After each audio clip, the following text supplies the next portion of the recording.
Hi, everyone. Hello. Hi. Okay, back by popular demand. If he decides he's not going to be an economic expert anymore, he might have a future in our business, or in the press office.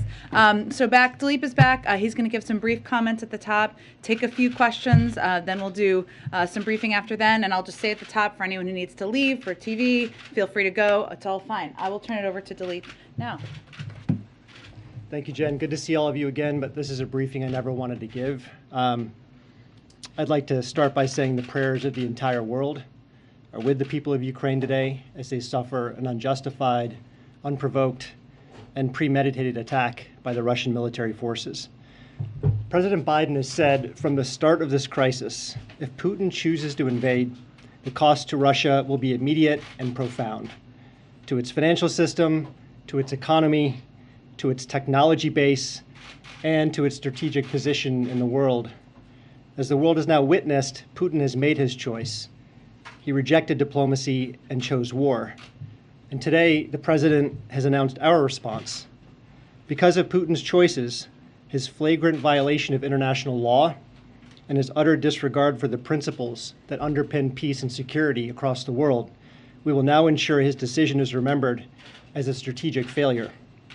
Today, we impose an unprecedented package of financial sanctions and export restrictions in lockstep with our allies and partners that will isolate Russia from the global financial system, shut down its access to cutting-edge technology, and undercut Putin's strategic ambitions to diversify and modernize his economy. Let me walk you through a few specifics, and I'll be happy to take questions. On financial sanctions, I stood at this podium on Tuesday and said, we would impose the most severe sanctions ever levied on Russia if Putin proceeded with the invasion. Today, we're following through. We will impose sanctions on Russia's two largest financial institutions, Sberbank and VTB, which together hold more than half of the Russian banking system's assets, over $750 billion in total. For VTB, we will freeze all of its assets touching the U.S. financial system and prohibit U.S. persons from doing any business with the bank. For Sberbank, we will sever its access to the U.S. financial system.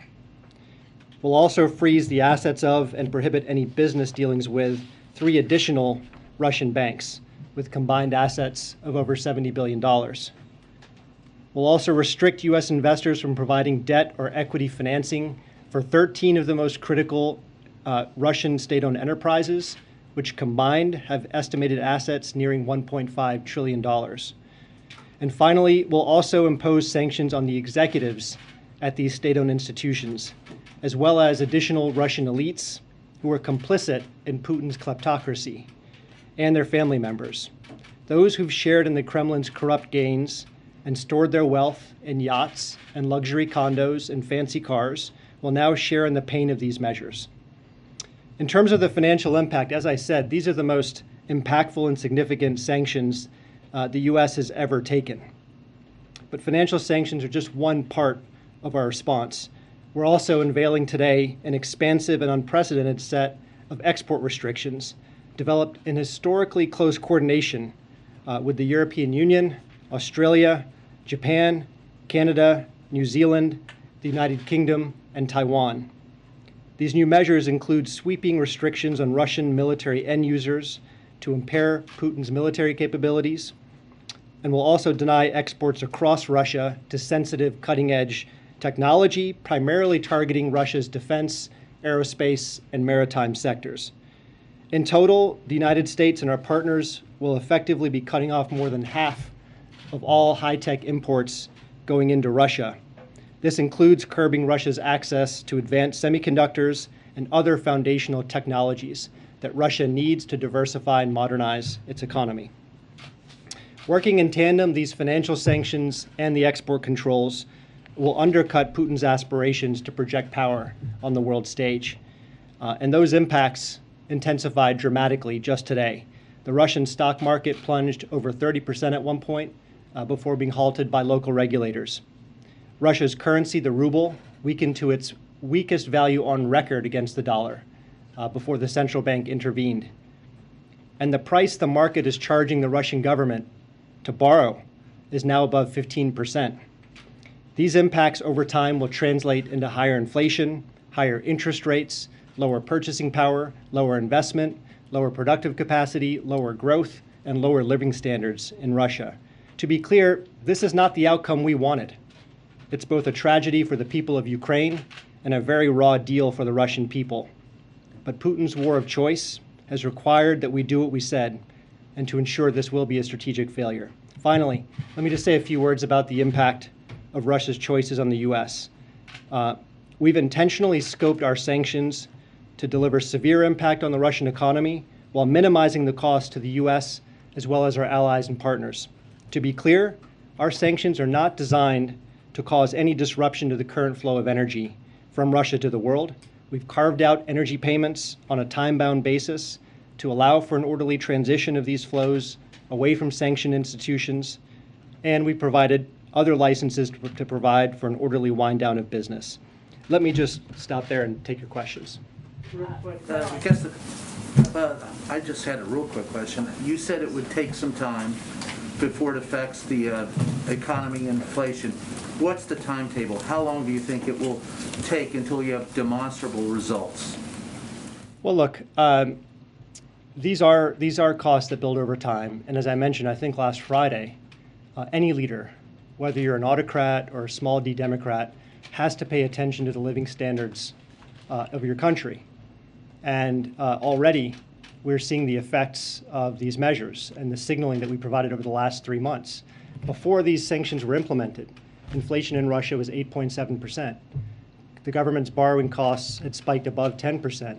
The ruble had lost almost 15% of its value. And today, those costs escalated dramatically. Now, it's going to be up to President Putin to decide, ultimately, how much cost he's willing to bear. But what we control is to make sure this will be a strategic failure, not just because of the sanctions, but also because of the export controls, because of Europe's accelerated diversification away from Russia in terms of its energy supply, due to our fortification of NATO's eastern flank, and due to the renewed energy and unity and determination by the West to stand up for our values and advance our principles. But to confirm, you're in it for the long haul, right? You're until you see the results that you want. We understand that these costs will accumulate over time. You've just laid out all of the actions that the U.S. that our allies have taken at this point. As you understand, the questions, though, at this point are about the actions you have not yet chosen to take at this point, specifically the SWIFT system and sanctioning President Putin specifically himself. What are the triggers at this point? Are there actions that President Putin might still take you're expecting that would trigger those sanctions? Or what are the potential complications, especially about sanctioning Putin personally? So I understand a lot of questions about SWIFT and about sanctioning President Putin and lots of other measures that could be mentioned. But let me say this. I think today was a demonstration that we mean what we say. We delivered on what we said we would do in terms of imposing costs. So when we say all options are on the table and that we're prepared to continue to ratchet costs higher, it would be a mistake to doubt that resolve. But let me also step back and say that when we consider which sanctions to apply, we're not cowboys and cowgirls pressing a button to impose costs. We follow a set of principles.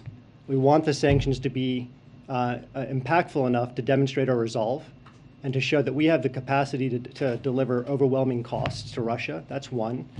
Number two, we want them to be responsible, to avoid even the perception of targeting the average Russian civilian, and of course, unwanted spillovers back to the US or the global economy. Number three, we want to stay coordinated. And so we calibrate our sanctions to maximize the chance that we move in lockstep with our allies and partners. Number four, they should be flexible so that we can escalate or de-escalate depending on facts on the ground. And lastly, as I mentioned before, they have to be sustainable. These sanctions work over the long term. That's what will guide our design. Andre.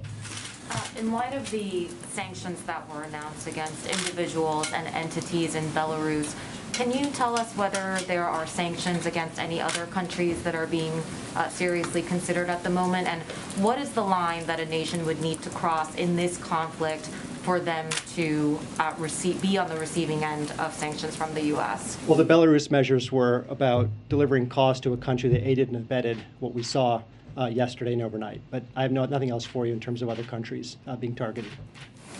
JJ. Oh, did you have a question? Oh, Go yeah, ahead. yeah, definitely. I know, I didn't mean, I was No, that's- confusing the arms here. You want to go in the middle? No, Thank you, Delete. We'll come back to you. I wanted to ask you about some of the carve-outs.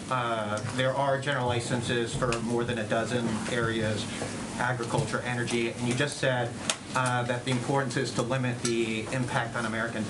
But I was hoping that you could say, is there a percentage that you can share of the number of exemptions that make up the overall transactions?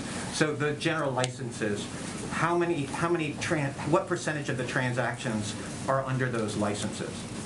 I would refer you to Treasury and OFAC for the details on what exactly is being exempted and the percentage of business that would be included. I mean, could you say, is it a third, is it a half? I mean, is it a small percentage, is it a high percentage? I would go back to the principles of our design. The measures themselves and the exemptions are balanced so that we can deliver overwhelming costs while not having unintended consequences. And so that's the principle. But as to the specifics, I'd refer you to Treasury. Wouldn't the oil be a large percentage? I mean, considering how important it is to Russia's bottom line? Well, look, where we have an asymmetric advantage is in foreign capital and cutting-edge technology. So that's where we're delivering the most concentrated impact. When it comes to energy, this is the one area where Russia has systemic importance in the global economy. We know it's the second largest natural gas producer in the world. It's also the second largest crude oil producer in the world. That's not to say that we have a dependence on Russia. Russia depends on those revenues just as much as the world needs its energy. But we're not going to do anything which causes an unintended disruption to the flow of energy as the global economic recovery is still underway. Thanks. Two quick questions, actually. One, if Putin takes Kyiv, does that trigger additional sanctions, specifically that scenario? Not going to speculate on particular hypotheticals. And you mentioned the timeline. You've been asked about the timeline. The president said in one of the answers to his questions today, he said, let's have a conversation in a month to see if these sanctions are working. But my question is, what happens in the meantime? Russia is taking over parts of Ukraine, major parts of Ukraine, as we speak. So the world just sits back and watches that happen until these sanctions take effect. Look, we can't dictate Putin's actions. What we can do is what's within our control, and to make sure this is going to be a strategic failure for Russia. And so over the course of the next month, what you can expect is that we'll see an intensifying negative feedback loop in Russian markets. And I've described the elements of that. You'll see record capital outflows. You'll see a weaker currency. You'll see higher inflation. You'll see lower purchasing power. You'll see lower investment.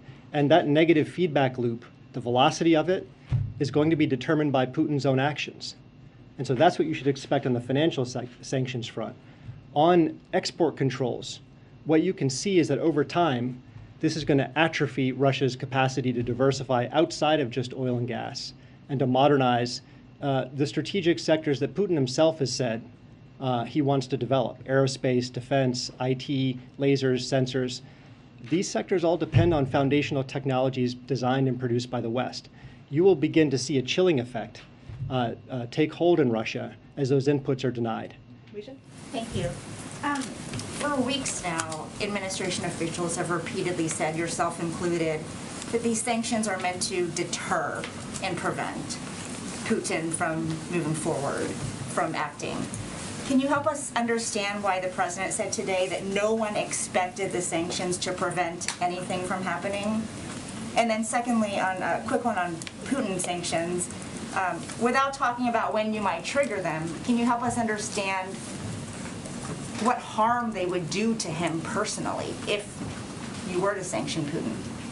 Look, on your first question, we don't usually engage in hypotheticals up here at this podium, but let's play this out. Had we unleashed our entire package of financial sanctions preemptively, I think a couple of things might have happened. Number one, President Putin might have said, look, these people are not serious about diplomacy. They're not engaging in a good faith effort to promote peace. Instead, they're escalating. And that could provide a justification for him to escalate and invade. Secondly, he could look at it as a sunk cost. In other words, President Putin could think, I've already paid the price. Why don't I actually take what I paid for, which is Ukraine's freedom? So that's what we wanted to avoid. Look, ultimately, the goal of our sanctions is to make this a strategic failure for Russia. And let's define a little bit of what that means. Strategic success in the 21st century is not about a physical land grab of territory. That's what Putin has done. In this century, strategic power is increasingly measured and exercised by economic strength, by technological sophistication, and your story, who you are, what your values are. Can you attract ideas and talent and goodwill? And on each of those measures, this will be a failure for Russia. I keep asking you this same I'm sorry, question. I don't think. She's not done yet. Let Luigi finish. Go ahead. On President Putin. But is it fair to say no one expected the sanctions to prevent anything? You certainly expected that, right? Look, we signaled as clearly as we could what was coming if Russia proceeded with an invasion. As I mentioned before, economic costs of this severity generally matter to any leader because of the effect it has on his people's living standards. In this case, Putin made the wrong choice. It's the same. How can you ensure? I keep asking you the same JJ's question. asking a question. How can you Go ensure ahead, that JJ. these One more on sanctions SWIFT, please. don't really affect The ordinary UK people has been in Russia? pressuring allies to still reject Russia from the SWIFT system. Can you say if the US is still intensely working to pressure allies to do the same? How intensely are you guys pursuing I can't that? comment on what the UK's position is. I'm not going to speak to that. But what I'll say is the sanctions measures we imposed today, I think without question, were the most consequential ever levied on Russia, and arguably the most consequential ever levied in history, if you look at the aggregate financial impact on Russia. So that's why we took the measures that we did. And we did so because we could move in lockstep with our allies and partners, and because we think the spillover effects will be manageable. I'm trying to figure out if this is still a realistic live round. Is the US really still making an intense effort for this, or is it essentially? This being SWIFT? Right. Look, again, I'm just going to repeat, all options are on the table, and we're prepared to ratchet costs higher at a time and place of our choosing. And, President Putin should take that seriously after what he saw today. Michael? It's the same. How do you ensure that these sanctions don't really affect ordinary people Let in Michael Russia? ask his question. I keep Go ahead, asking the Michael. same question. Just two questions. First, if you were to sanction Vladimir Putin, do you know where his money is? Not going to comment on that. And secondly, what is the message to Russia at this point on what it would take to roll back and relieve some of the sanctions that you put in place today? Look, the road to diplomacy is always open. Diplomacy is never dead. But in the current circumstance, in the immediate aftermath of an invasion, that option is not available. Right now, we're imposing severe consequences on Russia for its decisions. If there were to be a shift in Russia's strategic choices that upheld core principles of respecting your neighbor's borders, respecting your neighbor's sovereignty, allowing countries to have the freedom to set their own course and their own destiny, that would be a different situation, but that's not where we are.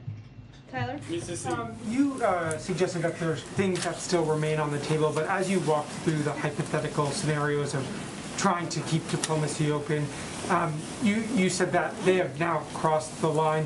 But if you're saying there's still more on the table, do you expect things to get worse in the coming days, that Russia will continue to move forward? Is that the intelligence? I know you guys have been quite transparent about the intelligence you have. Are you keeping things back because you think the situation is going to get worse? I think we've been transparent to a remarkable degree. One aspect of that transparency is by saying we can't get into President Putin's head. And so your question requires me to speculate on how he's thinking about next steps, and I simply can't do that. But just in terms of U.S. intelligence and the way that you are planning out the different sanctions you have and keeping things on the table, is that a sense that it will get worse because you want to hold things back? Look, our job is to be prepared and manage risks, all manner of risks. And that's what we've been doing over the past 3 months as this crisis intensified. We'll continue doing that. Last one from Sure Steve. that Go these ahead. sanctions Just to follow don't up, affect follow up ordinary from people in Franco. Russia. The targeting the Russian energy industry is totally off the table. Is that what you're saying, Khalid?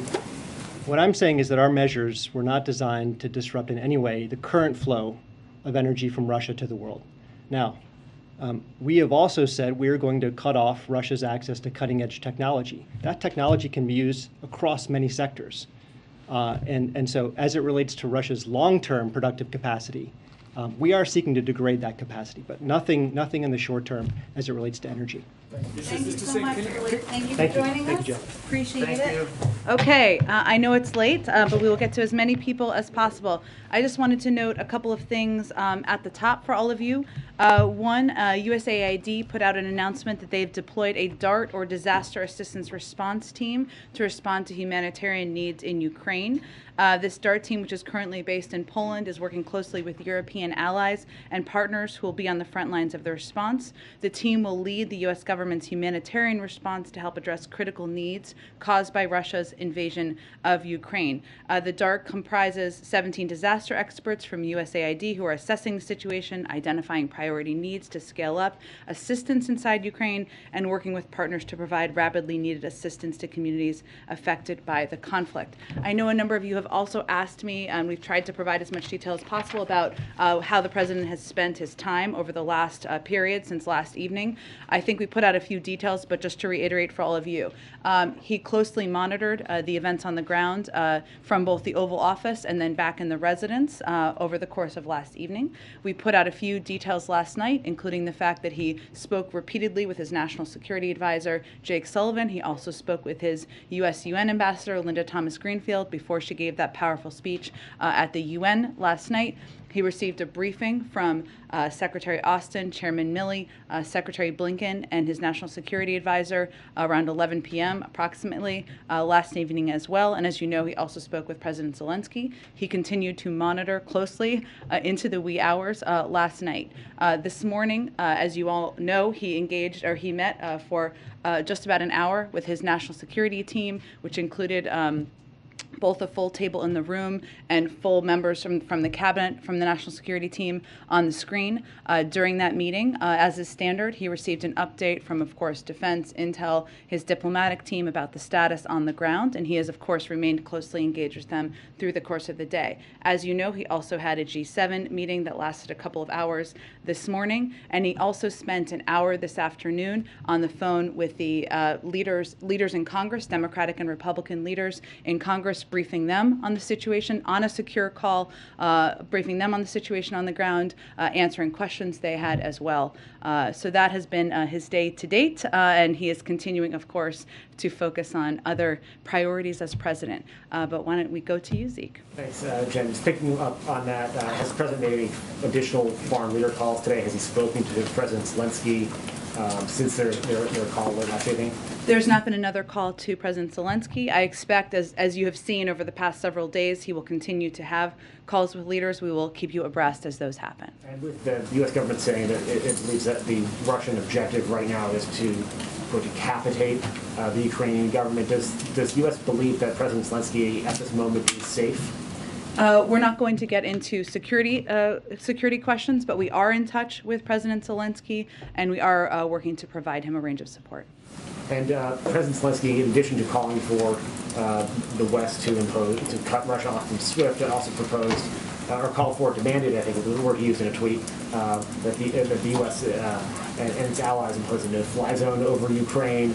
I know the president has said that he won't put U.S. boots on the ground in Ukraine to fight Russia. Is Ukrainian airspace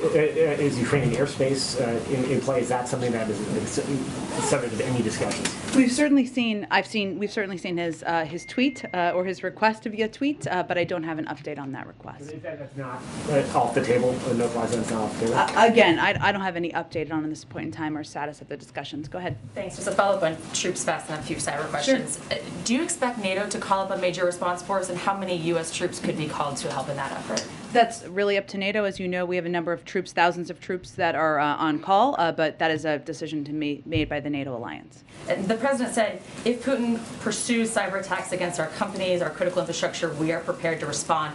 So just clarifying, does that first mean that there has not been any evidence of any cyber attack from Russia against any American companies at this point? Not that we have identified or attributed at this point in time. And can you explain? I mean, aside from past ones that you're fairly tracking. Yeah, I guess I mean in the last 24 hours. I understand.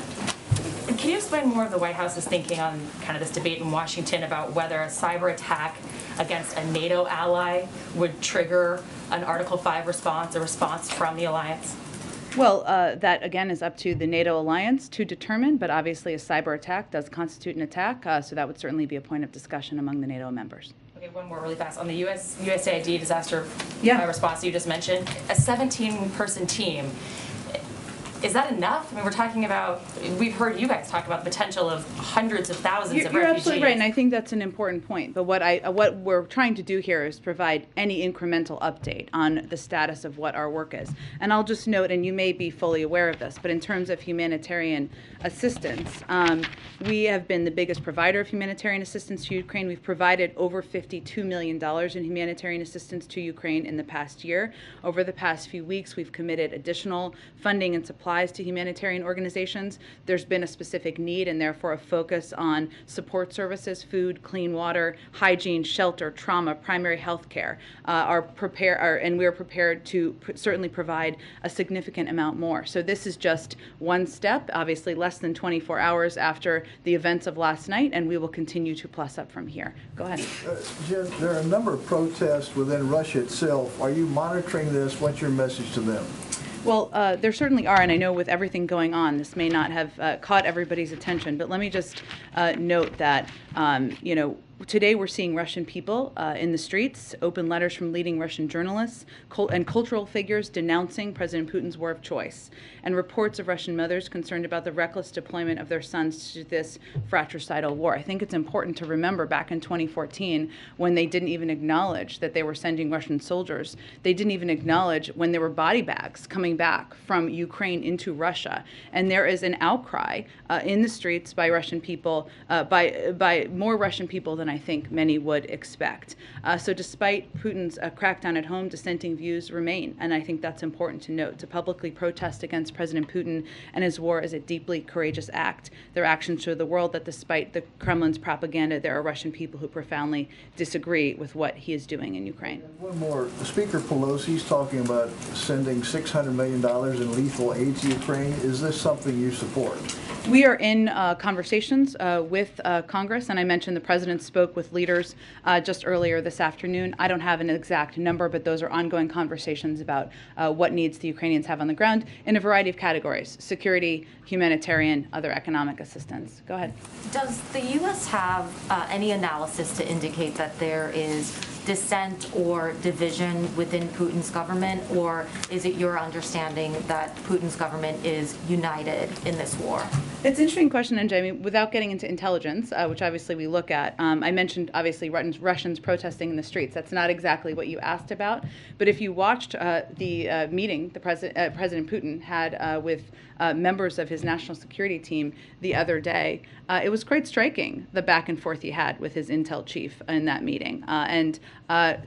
The analysis of that certainly can be done in an open source manner, given it was quite public, but I will leave outside analysis to give further assessment of that. And as you know, we are seeing Ukrainians start to flee the country. Yeah. Is the U.S. prepared to accept Ukrainian refugees? We are, but we certainly expect that most, if not the majority, will want to go to Europe in neighboring countries. So we are also working with European countries on what the needs are, where there is capacity. Poland, for example, where we are seeing an increasing flow of refugees over the last 24 hours, or flow of individuals, I should say, out of Ukraine, what their needs are, and we've been talking and engaging with Europeans about that for some time now. What part of what you're doing is to prepare for the United States to accept? The president is certainly prepared for that, but I would just note that because there are a number of European countries neighboring Ukraine who have expressed an openness to it, we would anticipate many of them would want to go to European countries. And just one more quick question.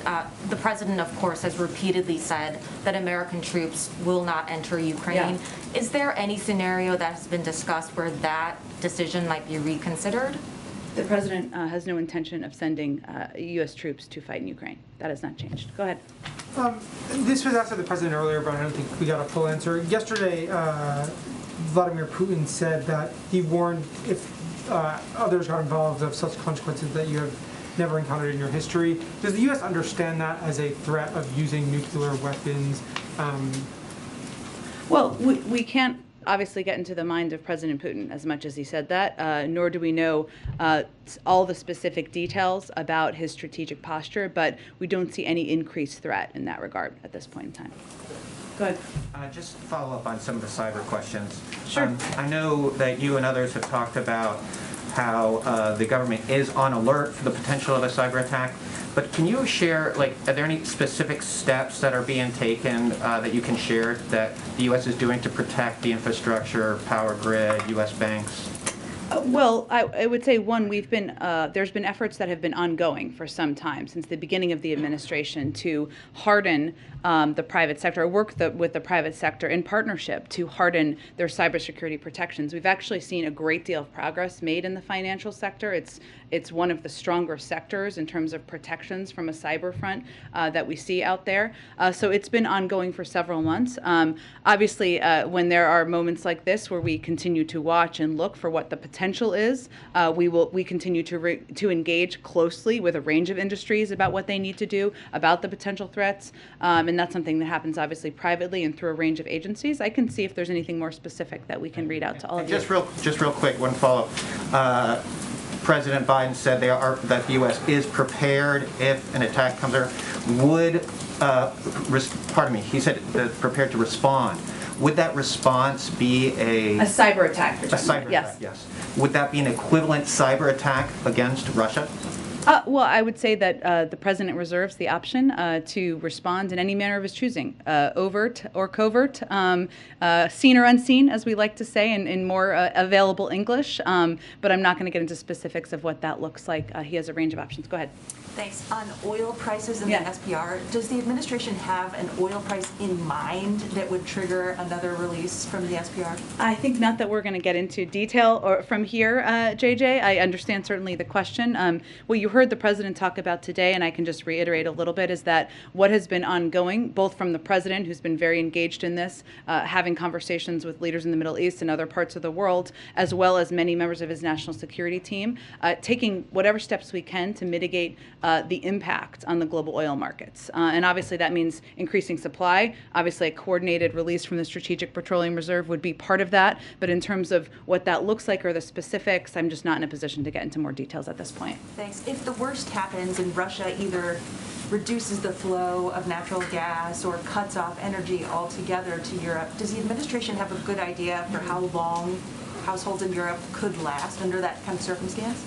I don't have an assessment of that from here. I can certainly check with our economic team. One thing I will say that one of the steps we've been taking, obviously natural gas shortages and supply is an enormous regional issue, one that would hugely impact Europe more than here, of course. One of the steps we've been focused on and been taking is engaging with partners who may have excess LNG supply, like countries in Europe, Japan, for example, where we were planning to give them some, and now they're going to divert it to Europe. So we've been working to help mitigate any impact of a further invasion and a shortage in Europe. Go ahead. Some of the activity that we've seen today in Ukraine, some of the clashes have been in and around Chernobyl. Does the United States have an assessment of the risk of a radioactive release? So I do have one actual update on that as well. There's also been there was also a report out. So let me speak to this first, just so I don't forget, about hostages around there as well. So let me speak to that first. We are outraged by credible reports that Russian soldiers are currently holding the staff of the Chernobyl facilities hostage. This unlawful and dangerous hostage-taking, which could upend the routine civil service efforts required to maintain and protect the nuclear waste facilities, is obviously incredibly alarming and greatly concerning. We condemn it and we request their release. In terms of a further assessment, I don't have anything more on that from here. You gave a readout of how the president spent the past 24 hours or so. First, I wanted to ask about his call with President Zelensky. Did he indicate if he was still in Kyiv? Did he identify his location at this point? We are aware of where he is located, and we are in touch with him. I would say on that call, what they discussed is President Zelensky's request for the president to condemn the actions of President Putin and the Russians and to engage with other global leaders about it, and that's exactly what he's done. We've seen the number of statements today from former presidents, President Obama, President Bush, and also saw former President Trump on television talking about this. Has the president, you mentioned during the Afghanistan drawdown, he had been in contact with his predecessors. Has he been in touch with any of his predecessors during this? He has not been today. And then in terms of another domestic priority that was potentially included in his meetings today, given the situation, his time and focus and attention on the Supreme Court, on Ukraine, will this affect the timing of his Supreme Court announcement at this point? We are still on track to make an announcement before the end of the month. We have to do a lot of things around here at the same time. Go ahead. Just to follow up on the cyber attacks and Article 5 question, I know you said that it's up to NATO to decide, but from a U.S. perspective, would any cyber attack against a NATO ally trigger Article 5, or would there be a measure for what counts? Again, this is a conversation we would have with our NATO allies and partners. I don't have anything in addition to add to it. And just to follow up on the Supreme Court, I know you said you're on track, but has he made a final decision given there are basically 2 days left for the end of the month? Not a final, and no job offer has been made. Go ahead. Thanks.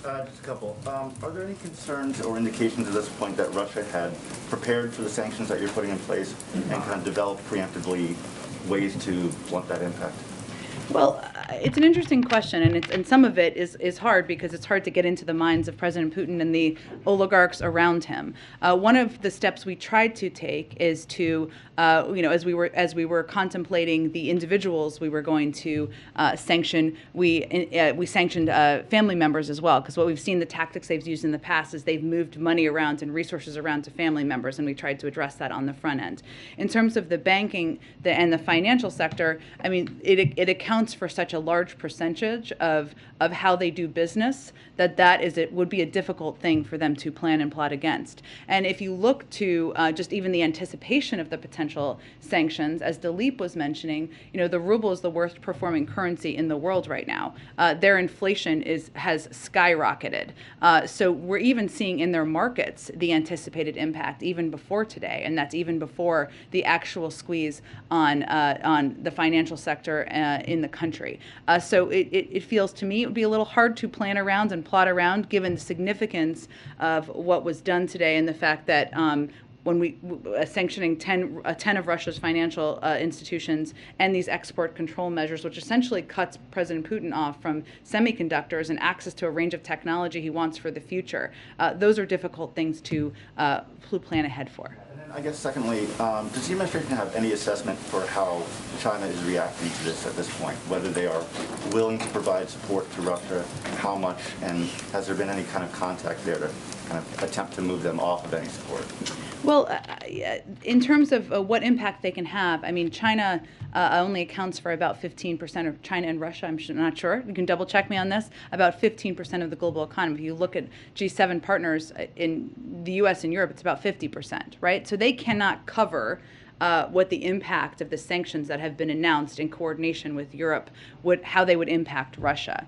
I think from our perspective as it relates to China, well, I can't get into the heads of what their thinking is. This is a moment for China, for any country, to think about what side of history they want to stand on here. And that is certainly the case that we would make publicly and privately. I think you saw that Secretary Blinken spoke with his counterpart just a couple of days ago. The president's certainly open to speaking with his counterpart, but I don't have any prediction of that at this point in time or a timeline. Go ahead. Thanks, Jen. Over the past couple of weeks, as you've been sounding the alarm on this, you've put the sanctions package together, conducted diplomacy with the Russians and the rest of the world. How did the Ukrainian government use that time, since they've been initially warned that this was a likelihood? Did they use that time wisely to prepare? Tell me more about what you mean exactly. Well, you're seeing reports from the streets in Russia, in Ukraine, of people being surprised. You had, obviously, local and national leadership in Ukraine telling people to stay calm, to go to work, even the day before the invasion began. So were they properly prepared, and was there more that they could have done in the lead-up? Look, I think it's not particularly constructive for us to give an assessment of that. What I can tell you is that our focus has been on providing up-to-date what has turned out to be quite accurate and transparent information about what the President Putin was preparing to do, which was invade Ukraine. And we have been very clear with American citizens who are there. We have been clear with our European partners for months now, including Ukrainian leadership. So that has been what our focus has been. And we will remain a strong supporter and partner of President Zelensky in Ukraine moving forward. Go ahead. Thanks, Chad. Following up on the sanction question. Yeah. We have heard for weeks that these sanctions were, at least in part, a part of a strategy that was based on deterrence as well as prevention. Today, with the President's comment that no one expected the sanctions to prevent anything from happening, moving forward, do you expect this slate of sanctions to prevent any further advancement or aggression from Russia? Well, I would say that later in the back and forth or the press avail, he also said when asked if sanctions cannot stop President Putin, what penalty can? And he said, I didn't say sanctions couldn't stop him, which leads me to believe that's not exactly what he meant. He also went on to say the threat of sanctions and imposing the sanctions and seeing the effect of sanctions are two different things. And the way we look at this, broadly speaking, and Dilip touched on this a little bit, is that we do see them as having a deterrent impact, right? It doesn't mean they're 100% foolproof. But if there's a 95% chance of Russia invading without the threat of sanctions, and there's a 60, I'm making up these percentages just to make a point, but and a 65% chance that they will with them, you're obviously going to go with the threat of sanctions because you want to reduce the threat of an invasion. So there is a deterrent, and we've seen the deterrent impact work at times, right? I'd also note that we are very clear-eyed about the fact that President Putin, not just a few days ago, I mean, he gave the speech a few days ago where he questioned the legitimacy of Ukraine as a sovereign country. He's also talked about how the breakup of the Soviet Union was the worst thing that's happened, that's a paraphrase, in recent, in decades of history. So we are clear-eyed about his ambition, but what the other part of it that we are quite focused on is the consequences. And the way we see it is, as we've touched on a little bit, inflation skyrocketing, the ruble is the worst performing currency in the world. It was his decision to go to war. It's our choice to make him pay a price. Same with the global community. And we believe these consequences are also going to have an impact. Just at the risk of repeating your question as well, I mean, the President did also say, let's check in a month, and there has been some questions about time here. It seems like this is a strategy to use these sanctions to put pressure on Russia to eventually discourage them to pull out, or to force them to pull out this advance. So what is the timetable here, you think, for when the Russian government will start actually feeling the impact of these sanctions and possibly pull out? Well, in many senses, they're already feeling the impact. I mean, look at where the ruble is. Look at where inflation is. Look at where the markets are in Russia.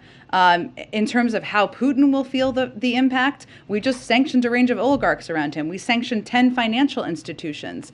These are all significant, enormous steps that are going to have an impact on him. But in terms of the moment by moment, I can't give you an assessment of that. Just off topic, there's been a lot of questions about refugees in the region. For Ukrainians that are in the country, is the U.S., especially after yesterday, considering TPS or any sort of protection? Sure. As you know, that's a decision that would be made through an interagency process led by the Department of Homeland Security, and I don't have any prediction of that. I mean, I don't have any kind of prediction of that at this point in time. Obviously, these events are just unfolding as we speak. That process hasn't started, that conversation? I'm not going to give you any specifics on an internal process, but I would just say, again, it's an interagency process, and right now we're, of course, in the middle of an invasion and a war in Ukraine. Go ahead. Thanks, Jen. Earlier you had said you have to do a lot of things at the same time. One of those things, of course, is the State of the Union next week. Yes. Can you tell us how the President this week has been preparing for that, how much time he spent on this speech, and how he's juggling that with this very busy schedule that you laid out earlier tonight?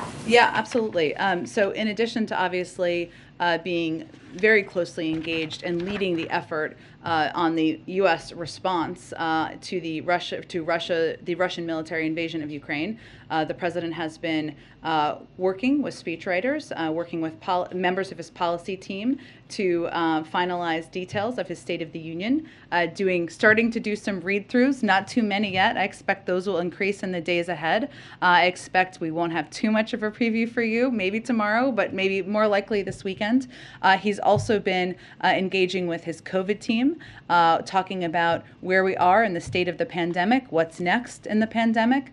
He's been working closely with his economic team on and receiving updates on the supply chain, the implementation of the infrastructure bill. So even as we have all been understandably focused on the conflict in Ukraine, the president has been very hard at work on a range of issues that are vital to the American people. You touched on my follow-up. ABC is reporting that the White House is revamping the COVID strategy now that hospitalizations are on the decline. Should we expect the president to roll that out in the speech next Tuesday?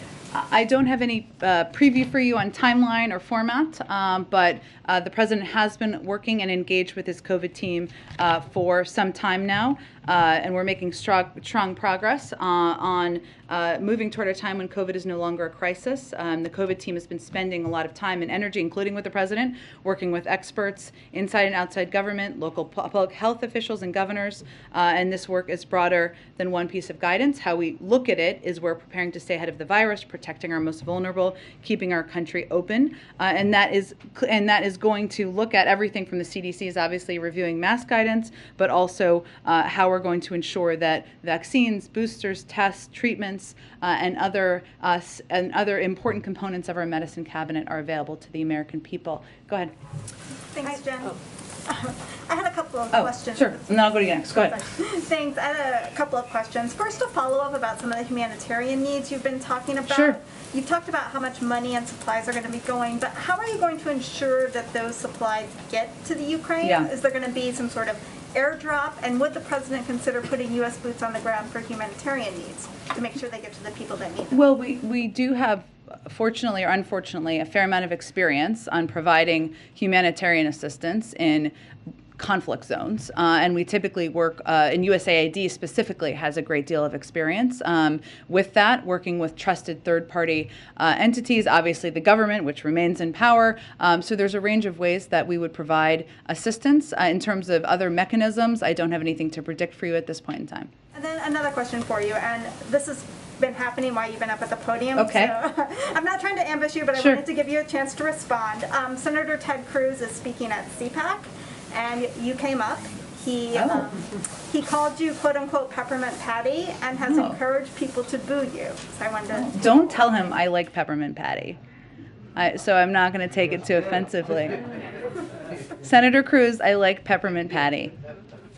I'm a little tougher than that, but there you go. Go ahead. Hi, yeah, so back to the president's comments earlier today. So he did say to give it a month to see if these sanctions work. Yeah. However, under Russia's current assault, Ukraine clearly might not have a month or even weeks. So is it fair to say that he is conceding Ukraine to Putin? There's nothing about the president's strategy or approach or leadership in the world, building a coalition of the majority of countries, in the Western world, to stand against the actions of President Putin that suggests that he is ceding anything. You saw him lay out a set of historic sanctions today that will maximize pain on Russia. Yes, as we've conveyed, they're meant to have a squeeze over the course of time, but we're already seeing an impact on the financial markets, on the currency, on inflation in Russia, and there are unfortunately the Russian people are going to feel the pain of that. So I would say the president is going to continue, as he has for weeks now, to work in close lockstep with European partners to continue to press from the global community for de-escalation as it relates to the events in Ukraine. Go ahead. Thank you, Jen. If President Zelensky is in danger of being killed or captured and put on some sort of a show trial, would President Biden send U.S. troops in on a rescue mission to get him out? Again, we are in touch with President Zelensky, who is an important partner. We support him. He's the leader of Ukraine, the president of Ukraine, but I'm not going to get into security steps. Okay. There's this talk about a possible forecast for financial pain, particularly at the gas pump for Americans. The president said today the notion that this is going to last for a long time is highly unlikely. Would he try to ensure that by lifting some of the restrictions that he's put in place on the energy industry, or rethinking some projects like the Keystone Pipeline? Well, first of all, the Keystone Pipeline is not flowing, so I'm not sure how that would solve anything. There's also plenty of oil leases that are not being tapped into by oil companies, so you should talk to them about that and why. But what the president's talking about is we certainly understand, and he said this today, right? May have been in response to your question, I don't remember. But if there's an invasion of another country by a big country, there's going to be impacts on the markets, right? And we certainly anticipated that, and we anticipate that as it relates to the global oil market as well. So that's why the president for weeks now has been engaging with a range of big global suppliers, some in the Middle East, others, to see what we can do to ensure there's supply out there in the market to reduce the impact on the American people. And the U.S. is one of the Russian oil industry's best customers, hundreds of thousands of barrels per day. Would the president ever consider ordering U.S. companies to stop importing Russian oil? I don't have any prediction of that at this point, Peter. We announced some significant sanctions today. Our objective is to ensure there is the greatest economic pain on Russia, and not on the Russian people, but on President Putin, and to minimize the impact on the American people, including companies here in the United States. All right, thanks everyone. See you tomorrow. He said that he thinks that Putin's going to go and try to expand back the Soviet Union. So is this? Do you all think this is Act One in a multiple country invasion? Well, I'm not going to make a prediction of that, but we certainly think he has grander ambitions in Ukraine. To clarify that same point, does he believe that President Putin is going to absorb Ukraine into Russia when he says that President Putin wants to reestablish the Soviet Union? Is that what he's saying? I think he believes that, as we all do, that President Putin has grander ambitions in Ukraine. Hence, the military campaign is continuing. Thanks, everyone. Thank you, everyone. All of us from now on. We'll do this more tomorrow.